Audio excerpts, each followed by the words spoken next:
Hey folks, Matt Easton here, Schola Gladiatoria, and today we're going to be looking at medieval sword pommels, a surprisingly complex and I think interesting topic.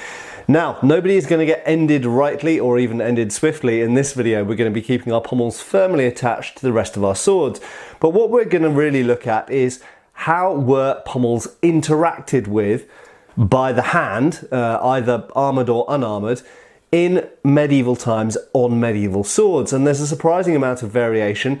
There's also conflicting evidence in period sources as well. So let's take a little bit of a deep dive into the topic of medieval sword pommels. But before we go straight into the interesting topic of medieval sword pommels, I want to talk to you very briefly about our sponsor for this video, and that is Raid Shadow Legends. Right now, there are tens of millions of people already playing Raid Shadow Legends. Let me tell you about why you should become one of them. You can play Raid on your mobile or your desktop, so you can play anytime, anywhere. There are 10 challenging dungeons, and every dungeon has a super tough boss that requires a specific strategy to beat. Complete an awesome story campaign. Dwarves, orcs, the undead, or badass human knights, Raid's got a faction for you. Raid also has an incredible 460 champions, with over 200,000 clans fighting and competing right now. Fight against millions of players across the world. Put all that together and you've got a game that has basically endless content and infinite ways to play, and there's never been a better time to get started. I really like summoning new characters so I can see whether there's something useful there for me to use as a new fighter, or just to use them to liquidate to make one of my current fighters even stronger.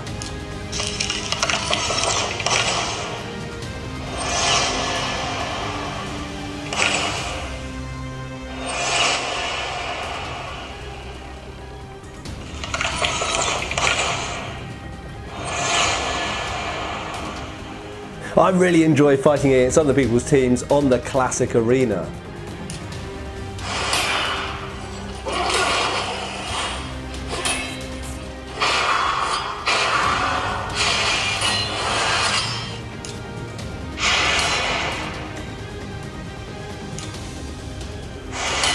So what's new in Raid? Well, Raid has just released the Artifact Forge, where you can save time and craft artifacts directly, as well as a whole new advanced quest system with amazing rewards. And that's not all. They also brought out some amazing new champions, and they're developing the amazing looking Doom Tower as we speak, which I'm super excited about. You can find me in-game under the name Captain Context, of course, and if you're quick enough, you can even join my clan. So what are you waiting for? Go to the video description below, click on the special links there, and if you're a new player, you'll get 100,000 silver, 50 gems, 1 energy refill, and 1 free champion, the Executioner, which is a great one for beginners. You can access all these rewards up here in the inbox, which looks like a treasure chest in the corner here. And bear in mind that this is only for new players and only for the next 30 days. So check out that link now!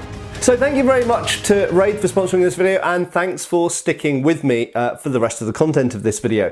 So let's get back to the subject of pommels on medieval swords. Now, I suppose this topic has been brewing in my mind for quite a long time, and I have touched on aspects of this in the past. The fact is that medieval swords, you'll see that I've got some behind me, and we'll be looking at those in a minute and some other examples, have quite a lot of variation of pommel types. Some of those pommels vary within a period, some of them change over periods, so some pommels are only found in certain places at certain times. Some types of pommel are famously associated with certain periods or even certain areas, and other pommels have a very long lifespan and were used over very broad areas. And it's clear that different pommels have different advantages and disadvantages, and perhaps imply different usage, or at least if they weren't always used in different ways, perhaps their original intention behind their design was that they were accompanied by slightly different methods of use. Now, before I get into the types of medieval pommel that are most commonly encountered and how it changes how you might hold or use the sword, I want to just make a brief reference actually to lots of other people who have done work on this topic. One of those people is Roland Vorcheka, and you shouldn't underestimate how much attention he has paid to medieval pommels. Not just, he's most famous for Viking era stuff, of course, not just Viking era pommels, which we'll be looking at in a minute, but also later period as well, because he himself specialises in 133 sword and buckler fencing. So of course he's looked at 13th and 14th century style wheel pommels as well, and he's got lots of interesting theories. As I've mentioned before, I think not all of them I necessarily 100% agree with, but they are fascinating theories, and he has probably gone more deep into this subject than perhaps any other person I'm aware of, marrying the archaeology with the artifacts, with the historical texts, with the actual fencing practice, which a lot of people aren't able to do because they can't bridge all of those topics with just themselves, one person. But Roland can, and I hope to some degree I can do that to some degree as well. Although I probably haven't gone into the topic as deeply as Roland has, but nevertheless, we're going to talk about that here. One other thing I want to mention as well is this: whilst we're looking in this video at medieval swords, we have to also bear in mind that swords from other places and other times also have some relevance to this subject. And recently, as you know, I've been looking a lot at ancient Chinese swords from over 2,000 years ago right the way up to what in Europe would be known as the kind of early medieval period.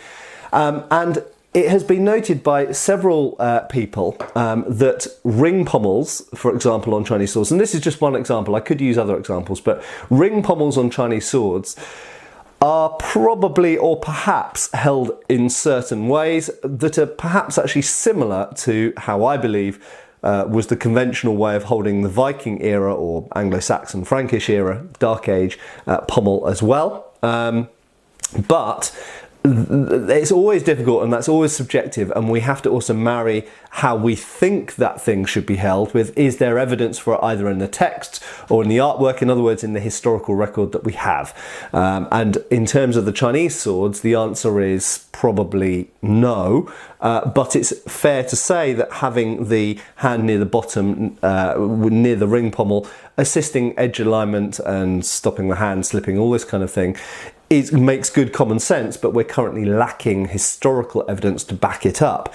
When we get into the medieval period, we're actually blessed, compared to the ancient Chinese material, we're actually blessed in Europe in the medieval material with more artistic sources, a greater number of them, so a bigger data set.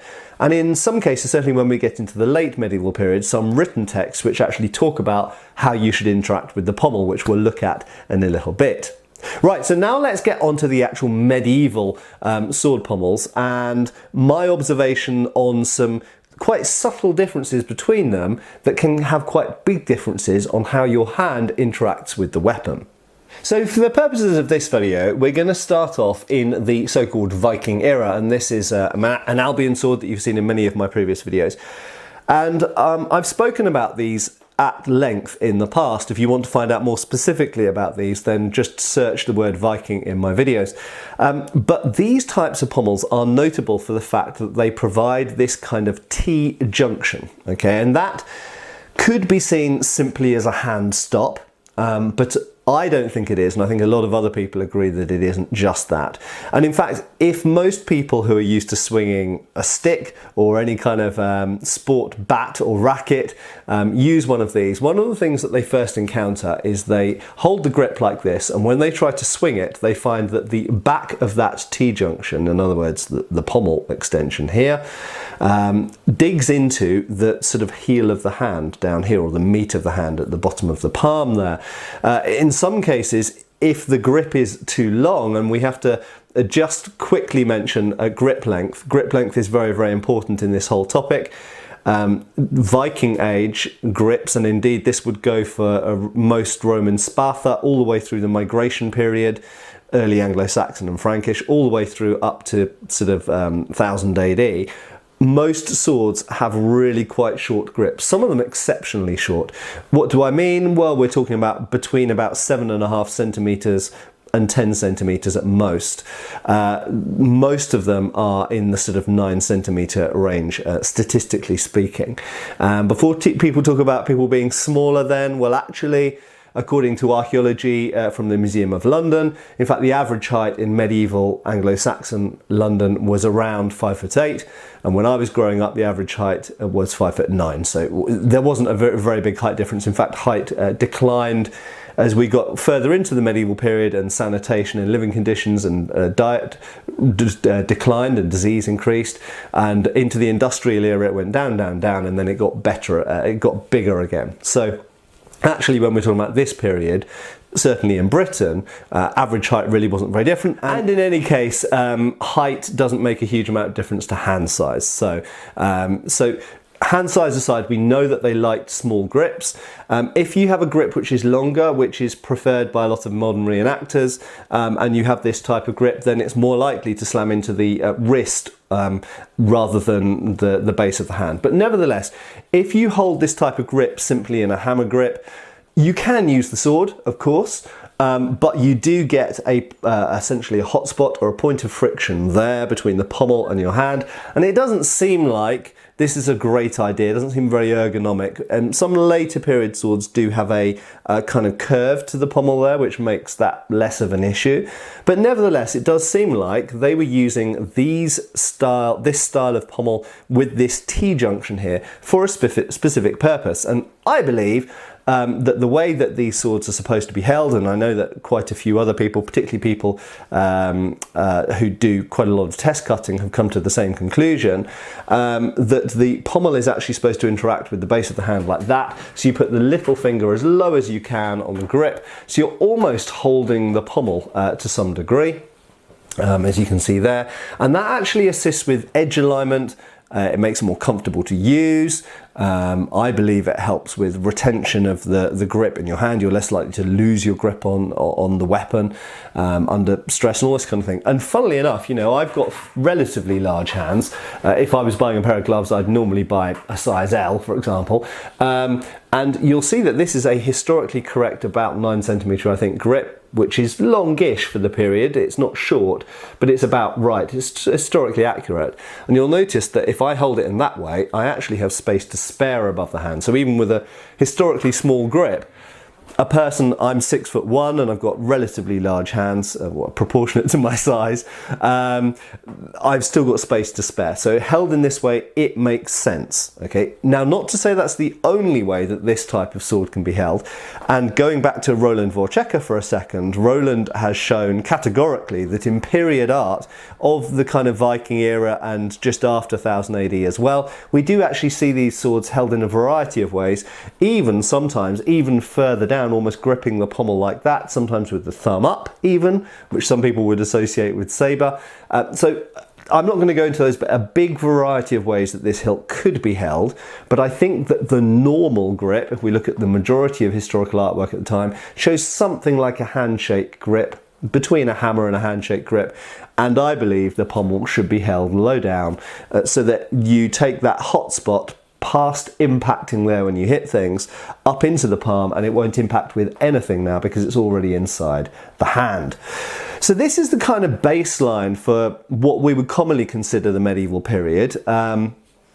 And this type of T-junction, as I say, is found on earlier swords as well. It's found on late Roman Sparta. The Sparta are a little bit different. I'll deal with Roman sword pommels, I think, in a different video because they are somewhat different, more ball-like in general. But when we get into the migration era, as soon as we get into migration era swords, we do have this characteristic, almost capital I-shaped hilt. And yes, whilst you might get various types of pommel added on top of that, usually riveted onto a bar. Generally speaking, this horizontal bar is characteristic and is still found all the way through to even past 1000 AD, even though other types of pommel were starting to come in. So one of the next types of pommels to start to appear after this, or at the same time of this, was the sort of an early form of, we could call it mushroom or lump, or what became a Brazil nut pommel. So here I have a sword made by Paul Binns for me, and you can see here that this has a type of pommel which is commonly known as a Brazil nut pommel. Oakeshott does give typology with letters for these, but I'm not going to go into Oakeshott's typology in this video because I think that might be distracting for people who aren't familiar with it. But basically you can call this a Brazil nut pommel because it looks a bit like a Brazil nut. Now what's interesting is we often see pommels in photographs of books, or indeed when they're mounted in museums on display, like that or like that. We see them from the side or from the, well, I was going to say front, but really this is the side, isn't it? Whereas what we don't normally see is them that way. Now, very often, seeing a pommel from this direction is as important, and sometimes even more important, than seeing it from this direction. Why is that? Well, quite simply because the hand interacts with the pommel, if it's going to interact with the pommel at all, and not to say that all hands necessarily do on all swords, and we'll talk about that more later, they interact with them in both dimensions, in both planes. So yes, you encounter the pommel here, but you also encounter the pommel here. If anybody is in any confusion over what I mean, if I grip this sword like the Viking era sword that I've just shown, you'll notice that my fingers and my hand encounter the pommel at both front and back, but also particularly on this side. Now, because this pommel is relatively flat, it does mean that I can hold it in exactly the same way as that Albion Viking era sword here, because the hand can come down next to the pommel, and indeed this is the same as the Chinese ring pommel that we talked about at the beginning as well. So because the hand can come down at the side of the pommel, that means that I can get more of the hilt inside my hand, as it were. It actually leaves space above, so I could have a shorter grip, which might be advantageous in some situations, but potentially it also assists with edge alignment. And yet again, this is another topic that Roland Vorcheka has looked into, the alignment of pommels, and it must be said that not always, but quite often, or at least sometimes, medieval pommels are not in line with the edges of the blade. So we have to be a bit careful what we say about this topic, because if I was to assert that this is to aid edge alignment, the problem is that the pommels aren't always in line with the edge. So actually, if I aligned my hand to the pommel, it might be deceptive, it might throw me off, unless I just get used to the amount of twist in that pommel and my brain readjusts where the edge lies. Equally, if we said that we were reliant on that twist, and this is an argument that I believe Roland has made, if we were reliant on that twist in the pommel to make the hand more comfortable or secure on the grip, and to assist edge alignment perhaps, the problem is we're not dealing with scientific angles here. These are very subjective angles that might purely be down to manufacturing errors. If we don't have the exact same angle each time, then if we get accustomed to one angle which isn't in line with the edge, then when we pick up another sword which the pommel is in line with the edge or isn't at the same angle, that's going to throw our cutting completely off. So I tend to think actually that your edge alignment comes more from a sense of the blade, the cross guard, which direction the sword is pointing in. I think that it can be unreliable, especially when we're talking about a range of different swords and picking up different swords. It can be unreliable to blindly trust the pommel alignment to find edge alignment, but that's kind of a different topic. Now, what's important also to note about the fact that this pommel doesn't project sideways is that some Brazil nut pommels do. Okay, now that means that I can't also categorically state that these types of pommels are supposed to be held like this, because some of these pommels project so much at the side relative to the grip that I wouldn't be able to hold them like that. If they're wider, then I simply can't get my hand down the side. I can't hold them like I can with the Viking hilt, like I can with the Chinese ring hilt. I can't necessarily hold them with my hand projecting down the side of the pommel, because it's too wide for me to get my hand around. We're going to come back to this point when we get into the later medieval swords. Now, the next pommel type really, which becomes very, very prevalent after these types of pommels, are wheel pommels. Now, wheel pommels start off simple. They kind of evolve out of the circular kind of blob pommel, I suppose, that debatably we could say we start to see already at the time of the Norman conquest around 1000 AD. But they stay around, they evolve, and really they remain a factor until the 16th century. They're still around in the 16th century, having been around already in their sort of primitive form in about 1000 AD.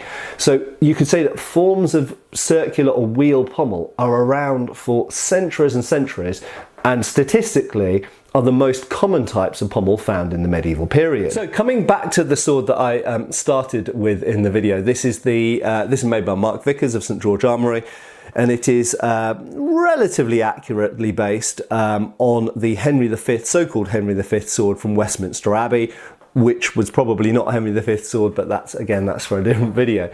Now this, as you can see, has a big wheel pommel on it, and it is partially hollow.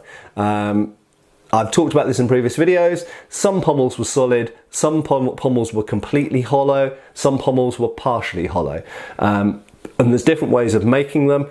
But one thing that often replicas get wrong is they look at a pommel on a sword in a museum, for example, or in a book like Ewart Oakeshot's Records of the Medieval Sword. They replicate that pommel as they see it with the statistics they see, but what they don't realise is that some of the pommel is hollow. In this case, we've got essentially a solid disc with then hollow plates brazed onto each side of it. Now, the problem, of course, is that if the real original pommel is partially hollow, then it's going to be a lot lighter than it looks, because if that was a solid lump of steel, I tell you, the balance on this thing would be absolutely ludicrous. It would be like in the hand, basically. That would be a massive lump of steel, so the sword would be overweight and the balance point would be in the wrong place. But because it's partially hollow, it balances at the right place and the total mass or weight is about correct. But I'm going to put this down for a second because wheel pommels come in a large variety. So let's look at another couple of wheel pommels. So these are both wheel pommels, but they're both quite different to each other. And they're also quite different to the Henry V sword, so-called Henry V sword, that I've just been showing. That is a very large and partially hollow wheel pommel. These are both solid wheel pommels and, generally speaking, smaller in total volume at least. Now you'll notice that the one-handed sword here, which is loosely based on some of the Dordogne or Castillon swords, this is an Albion, and this is a Dynasty forged sword, not based on any particular original, but quite typical in some ways. And you'll notice that in this case, the one-handed sword, perhaps surprisingly to some of you, the one-handed sword has a larger pommel than the long sword. Now this can be for various reasons. Just because a one-handed sword is a one-handed sword doesn't always mean that it's lighter. And in fact, I know historical examples of 15th century long swords which are lighter than some 15th century one-handed swords. So there is a crossover in weight between these two types of swords. A one-handed sword isn't always lighter than a long sword, which is a hand and a half sword. You can say it's a two-handed sword, but you can use it in one or two hands. So there are, long swords vary a lot. There are obviously heavier ones, lighter ones, longer ones, shorter ones, and that's true of one-handed swords as well. But you will see that in total sort of size, volume, the one-handed sword in this case is a larger pommel. But you have to bear in mind that it is also recessed, heavily recessed in the centre. Now that is a feature we particularly see start to come in I guess mostly in the 14th century. There might be 13th century examples, but that's particularly common on 14th and 15th century wheel pommels. And it is a way of making a larger pommel that isn't ridiculously heavy. So it's an alternative to the hollow or the partially hollow pommel that we've looked at just a second ago. By putting a deep recess in the centre, it means you can have a big circle without big mass, because obviously you don't want an overweighted pommel, because that would mess up the balance point. You want the balance point to be where you want it to be. But we'll talk about that a bit more in a second. The smaller pommel on the longsword is solid and doesn't have a recess in the centre, but there is an important reason why sometimes you need a larger pommel on a one-handed sword than you do on a longsword, and that is quite simply because the longsword has a long grip. Now if we just contemplate balance for a second, because you have this amount of hilt sticking out behind your hand, it means that brings the point of balance back towards the hand. So actually you can achieve a sensible point of balance with a longsword because you have a longer fulcrum or lever from the balance point, okay? Because there is a longer amount behind your hand, behind the point at which you're holding the weapon, you don't need such a mass at the far end to therefore complete that balancing effect. And in fact, lots of people have said, you know, a well proportioned longsword blade with good distal taper and good profile taper, if we call them by those names for clarity, even if they're not completely technically correct in physics, you don't necessarily need much of a pommel at all. In many cases, the pommel isn't necessarily really providing much of a balance effect when you've already got a long tang. And the kind of ultimate expression of that, I suppose, is with something like the medieval Langmesser or if it was a Grossmesser or whatever, where you don't really have a pommel, you just have a long grip, and the long grip provides the pommel, provides the balance instead of the pommel. And this is assisted by the fact that the Messer, not always, but usually has a full width tang, so you have more mass in the tang as well. So essentially you're getting your balance from the length and the construction of the hilt, rather than having a weighty pommel on the end. With the one-handed sword, you don't have that length behind the hand, so if you want to provide balance, or you want to add a bit more counterbalance to the sword, then you do need more of a mass to it. Now, there is also the additional question of shape. Why would this person put a deep recess in here and make a bigger circle? And that's a very interesting question. And in fact, you could bring it back to this one. Why would the person who made this sword, and these are in some ways similar-ish swords, they've got, you know, they're different in detail, but they're functionally not hugely different. Why would a person choose to make one pommel, well, both pommels big and round, and in one way they put a deep recess, so to reduce mass, and in the other case they make it partially hollow to reduce mass? Why do they want it to be a big circle? Well, this is an interesting question. This has been asked by a lot of people, and I've even seen the famous Peter Johnson, sword maker and sword designer as well for Albion, address this point as well. And the fact is, we don't know, we can't give a simple answer to this question. Undoubtedly, the look of it, the design, the sort of iconography plays a part in the fact that medieval people, particularly in the 14th, 15th centuries and even 16th century to perhaps a lesser degree, liked the look of a large round pommel. It could be that there was a geometric, as Peter Johnson will probably say, there was a geometric, stylistic purpose for this. And I don't necessarily disagree with that at all. I think that's part of it. I think that there is also a practical element as well, and I think part of that is when you're holding a sword one-handed as opposed to two-handed, you've only got one point of contact on that weapon. If you're fighting in armour or out of armour, and these swords, this particular sword could have been used in the late 100 Years' War by an archer, or it could have been used by a knight. Okay, it's a pretty much universal type of arming sword. When you're fighting, when you're tired, when you're sweaty, bloody, wet, whatever, holding onto your weapon one-handed is much more of an issue than holding onto your weapon two-handed. So retention with a longsword is not so much of a problem because you've got two hands on. With one hand, you really want to maintain a secure grip, and so I think large round pommels are a good way of doing that, regardless of whether you hold it like that, whether you hold it like that, whether you hold it like that. It doesn't really matter what type of grip, and there's many ways, and I'll talk about that in a minute. There are many ways of holding this particular sword, but however you hold it, having that large hand stop on the end, I think is going to be advantageous. And I think a lot of people would agree that that plays a part. If we go all the way back to the Viking era again, that plays a part there. Even if we go back to the Langmesser for a second, despite the fact that your hand is usually here on a Langmesser, although sometimes the hand's lower down, sometimes the thumb's up, like with the sabre, you do nevertheless usually on a Langmesser have some form of hand stop, which is in this case essentially a hook. And on other types of Langmesser, you actually have that hook actually forms a guard, a knuckle bow at the bottom as well. And even if you go back to the ancient period, look at things like Copis and Falcata and stuff. So I think it being a hand stop is very, very important. Now, how to hold these two swords? Well, I said these two swords were functionally similar, and they are. However, there are two important differences between these two swords, which for this particular video are quite important. Now, I mentioned there are several different ways of holding this sword, and that's true. I can hold it with the finger over the front guard, which was done particularly in Italy, although not exclusively in Italy.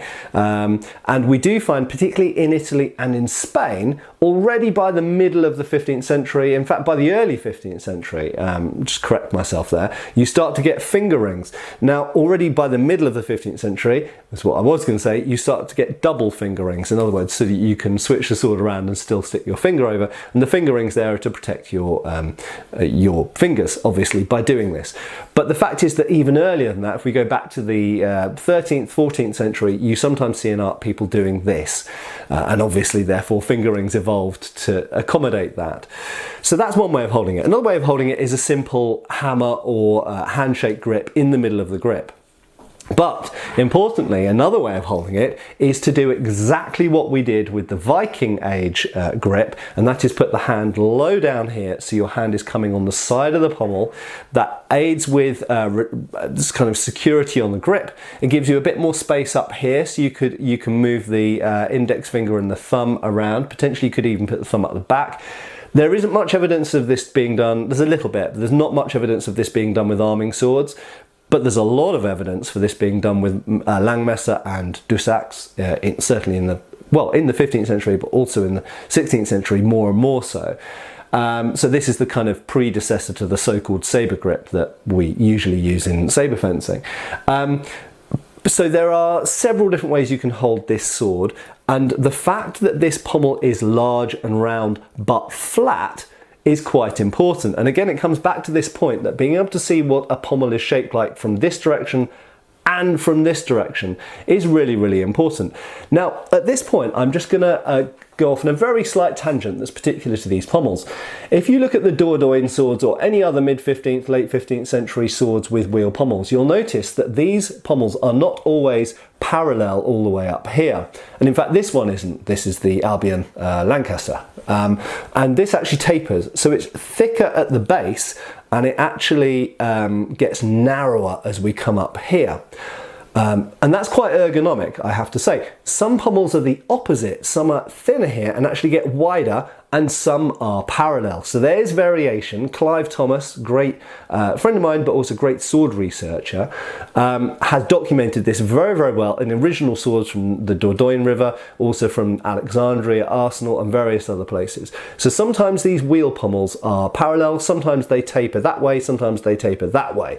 They vary, okay? So it's very important if you're replicating a sword to know that. What does the original do? So you can't only judge from looking at a pommel this way, you also need to look at it from this way, and you need to know of its cross-section as well, how deep these recesses are and things like that. Now, going back to my previous point, you can hold the pommel like this. So you can hold this in exactly the same way as you can hold a Viking era sword or an ancient Chinese sword, okay? Or certain types of Brazil nut pommel. But remember how I said that with the Brazil nut pommels, I can hold it like that so long as the pommel is not too wide here. But some Brazil nut pommels are wide here. And in fact, there are types of bull pommel as well, spherical bull pommel. Now, if we come to the Henry V sword, let's look at the cross section of that. Okay, so whilst the wheel pommel is a wheel pommel from this direction, it's incredibly wide from this direction. And that actually tells me I cannot hold the sword, really, not practically, in the same way that I held the Viking era sword or the Albion Lancaster there, because it projects too far at the sides. But this is historically correct. This is model on the original, and you do find plenty of thick, deep wheel pommels like this, and this was made hollow. They could have made this more easily as a solid wheel pommel, flatter like the Lancaster down there, but they didn't. They specifically chose to make it wide, deep, with hollow plates on the front so they could make it bigger and bulkier, but not too heavy. Why?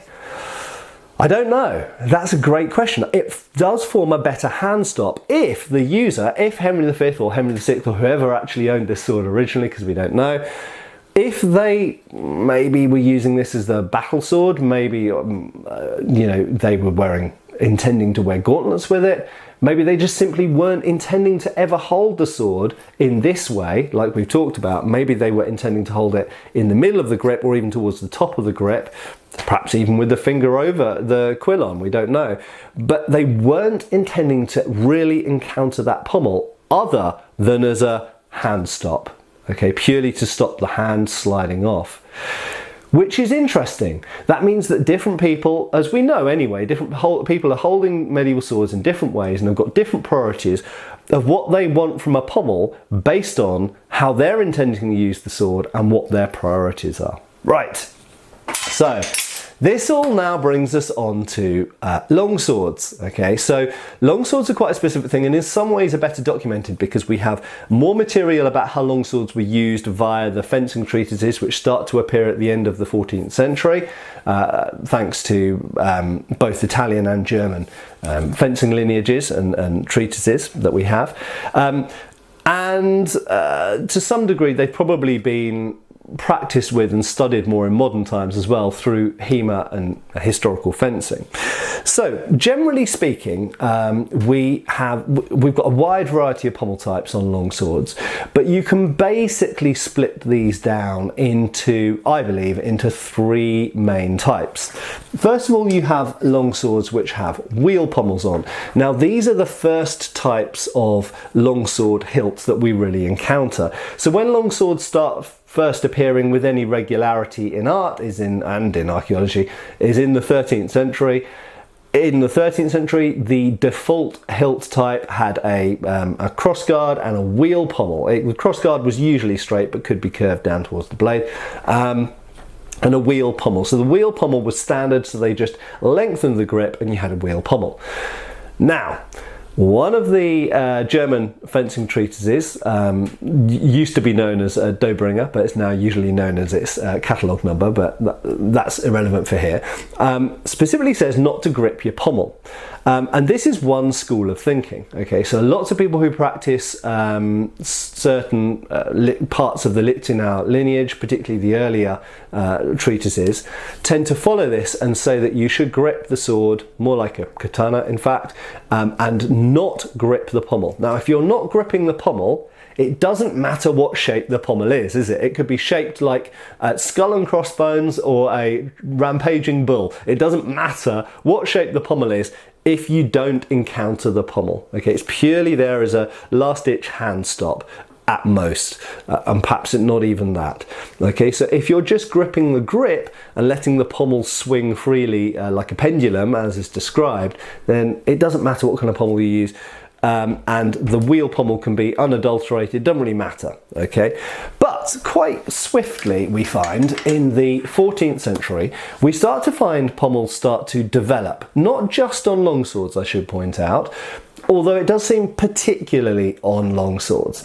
So on arming swords and what we might term bastard swords, so kind of like arming swords with a slightly longer grip than would be normal, we start to see a type of pommel, if I grab here, from my Albion ringneck, that is commonly known as scent stopper. Okay, now scent stopper pommels very clearly, to me anyway, very clearly are intended to be partially gripped or at least encountered by the hand. Even if you're someone who doesn't believe in ever gripping the pommel, if your hand did slide down, it's very comfortable and no problems at all. It's pretty much almost the perfect shape for someone who does want to grip the pommel, it has to be mentioned. And this is where we have to reference Filippo Vardi from the 1480s. Now, lots of people on the internet have grabbed onto this one German source that says don't grip the pommel, but then they don't look at the other sources which either don't talk about the topic or actually kind of show or say something contrary. And one of the most crystal clear examples is Filippo Vardi, where he specifically talks about having a pommel that's a nice round shape that's comfortable to grip.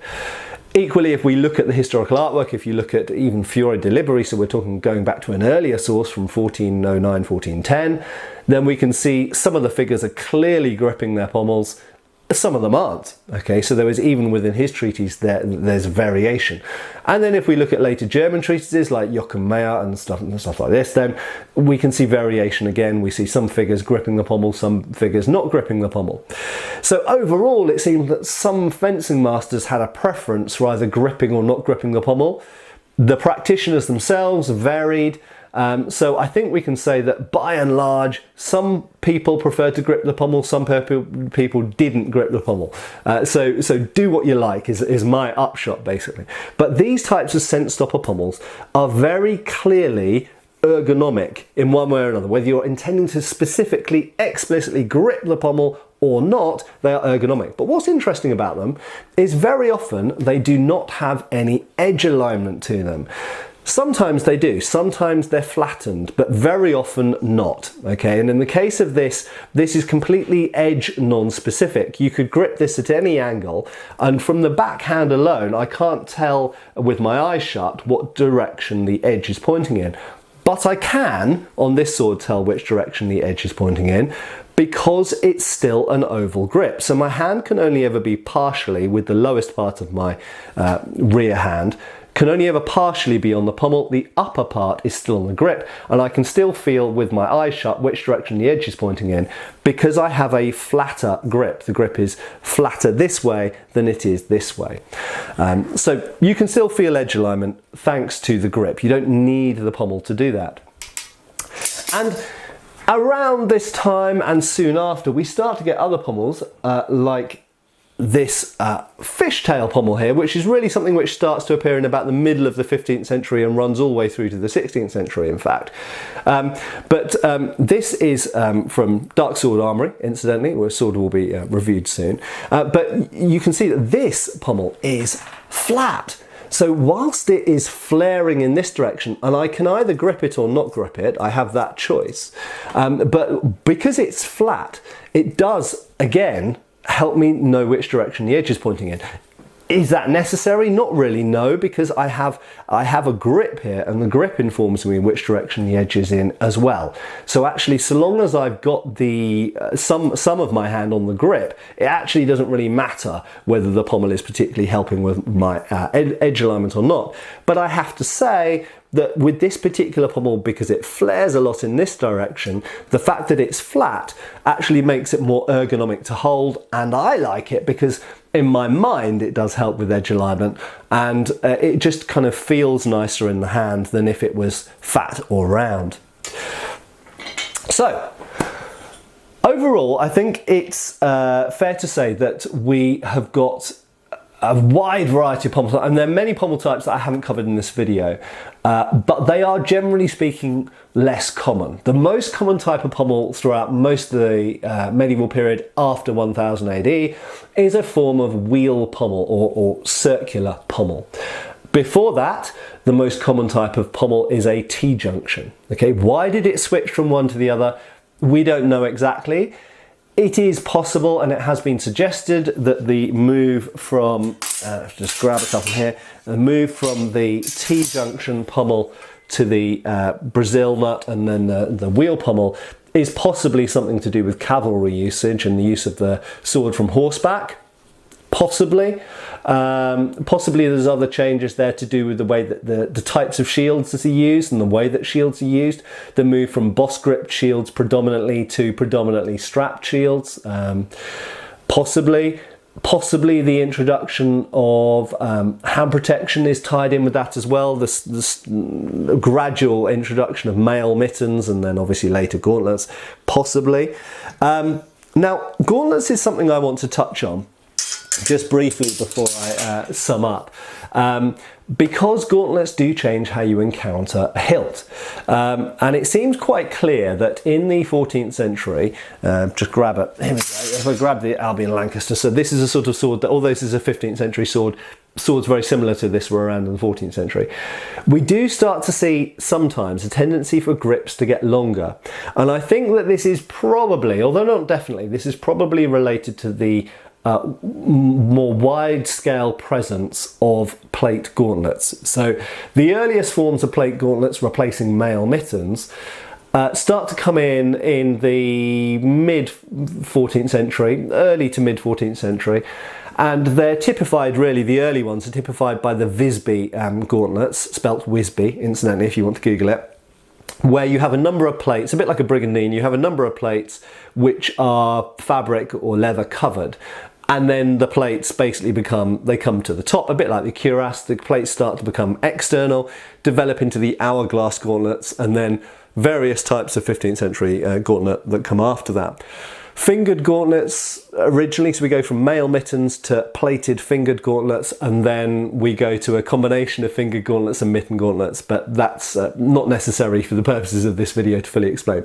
What you need to know is that plate gauntlets take up space on the grip. Taking up space on the grip means that you need a slightly longer grip. they can also change how you use the sword and hold the sword. Quite simply, it can mean that certain ways of cutting are not possible with all gauntlets. If we look at, for example, so-called Milanese, in fact just Italian style gauntlets of the mid-15th century, you'll find that certain types of cutting, of casting the blade out, are not fully possible. So certain types of test cutting you'll see in videos on YouTube and elsewhere are not possible with period gauntlets on, because you can't move the wrist in that way, you can't move the hand in that way. So you actually need to cut more from the elbow and sink the hips and the shoulder in more if you want to be able to cut. So gauntlets can restrict movement. Other types of gauntlets restrict the movement less. In fact, in England, if you look at English effigies, so monuments of knights who've died, you'll see that they have extra articulations on the wrists. So it seems that wrist mobility or wrist articulation was particularly important in England. And there are written records that describe English gauntlets, an English style of gauntlets, as being a thing, which may be to do with the wrist articulations. If we look at later German Gothic gauntlets, which don't really appear until about 1480 onwards, they also have very good mobility to the hands as well. So different kinds of gauntlets limit, they either have more protection basically or more mobility. There's usually a trade-off. But the short story is that gauntlets do also change hilt design. You have to remember that swords at this time were military weapons. These weren't specialised civilian dueling swords. These weren't made for civilians to fight sword and buckler for the most part. They were made for the most part for soldiers to carry in war. And they just happen to also be used as civilian weapons of offence. So the designs of these swords, until we get to really the later 15th century, and you could say the first inkling of it would be the introduction of finger rings, debatably, although you could say that's military use as well. But really until for the 14th, 15th century, these are military swords designed for military purposes. So we have to concede that gauntlet design probably played a part. And I don't think it's any coincidence that in the 14th century, with the growth of plate armour and the presence of plate gauntlets, we start to see longer hilts on swords to accommodate them. So to sum up, three main types of, once you get out of the Viking era, three main types of pommel that you see in the sort of medieval period after the Norman conquest that we're coming to think about. You've got wheel, round, blob type pommels that evolve into wheel pommels, the classical wheel pommel of the 15th century, and then there's the earlier, the Brazil nut and blob pommels that became that. Then you've got scent stopper pommels, and then you've got things which are kind of like an offshoot of scent stopper pommels, like the fishtail pommel and other forms of similar ornate pommel, which seem to be something that come out of this era of having pommels which are more catered towards potentially holding the sword two-handed. Right, I hope that's been interesting, and bear in mind, I want to reiterate that point about just because two pommels look similar this way round doesn't mean that they look the same that way round, and the cross-section and width of the pommel plays a huge part in how you grip or how you can grip the sword and can use the sword. And as always, there's not usually only one way to skin a cat. Given one sword, there's usually at least 2 or 3 ways of holding it and potentially of using it as well. And the way, even as I've mentioned, that you might even swing or cut with the sword might be different in armour than out of armour, or with certain types of glove or protection on, or without it. I hope this has been interesting for you. Give us a like and a subscribe, and I'll see you really soon again on the channel for another video. Take care, folks. Thanks for watching. We've got extra videos on Patreon. Please give our Facebook a like and subscribe if you haven't already. Cheers, folks.